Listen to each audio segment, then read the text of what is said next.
আসসালামু আলাইকুম। আজকে করে দেখাবো বাঁধাকপির ভাজি। হ্যাঁ, খুবই সাধারণ একটি রেসিপি। আর আমার পেজে এই ধরনের সাধারণ রেসিপিগুলোই আমি শেয়ার করে থাকি আমার নতুন নতুন রাঁধুনি আপু ভাইয়াদের জন্য। তাই আজকেও আমি আরও একটি সাধারণ একটা রেসিপি নিয়ে এসেছি। আশা করি আজকের ভিডিওটা ভালো লাগবে আপনাদের কাছে। প্রথমে কড়াইতে তেল দিয়ে দিলাম আর সেটাতে কিছুটা পেঁয়াজ এবং কাঁচামরিচ দিয়ে দিলাম। এটাকে আমি খুব ভালো করে ভেজে নিচ্ছি। তবে ব্রাউন হওয়ার আগেই আমি এখানে বাকি উপকরণগুলো দিয়ে দেব। কারণ সবজি জাতীয় যেটাই রান্না করুন না কেন সেটা কিন্তু রান্না করার সময় পেঁয়াজ কাঁচামরিচটাকে খুব বেশি লাল করে ভাজা যাবে না। এতে করে সবজির যে টেস্ট সেটা চেঞ্জ হয়ে যায়। আমি এখানে পেঁয়াজ কাঁচামরিচের মধ্যে হলুদ এবং লবণ দিয়ে দিলাম। তার মধ্যে কেটে রাখা বাঁধাকপিগুলোকে দিয়ে দিচ্ছি। অল্প পরিমাণে বাঁধাকপি দিয়ে প্রথমে আমি এই পেঁয়াজটাকে মাখিয়ে নিলাম।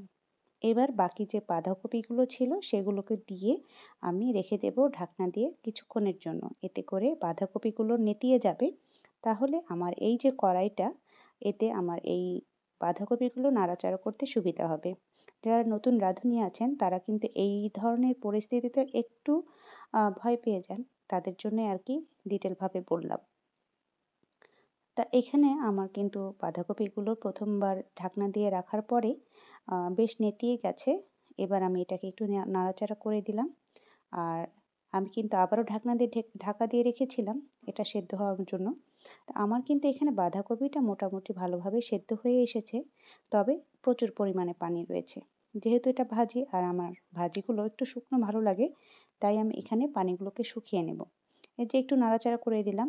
করে দিয়ে আবার এভাবেই রেখে দেব কিছুক্ষণ। তবে চুলার আঁচটা মিডিয়াম টু লো করে আমি এই ভাজিটাকে রান্না করব। এতে করে পানিটা শুকিয়ে যাবে আর বাঁধাকপিটা মোটামুটি পুরোপুরি সেদ্ধ হয়ে আসবে এই পানির মধ্যেই। ভিডিও দেখে বুঝতেই পারছেন আমি কিন্তু কিছুক্ষণ পরপরই নেড়ে দিচ্ছি।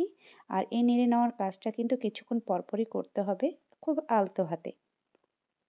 আমি কিন্তু বাঁধাকপিগুলো একটু বড় সাইজ করে কেটে নিয়েছি, কারণ বাঁধাকপিতে প্রচুর পানি থাকে আর যদি খুব চিকন করে কাটা হয় তাহলে কিন্তু খুব পানি বের হয়ে এটা গলে যাবে।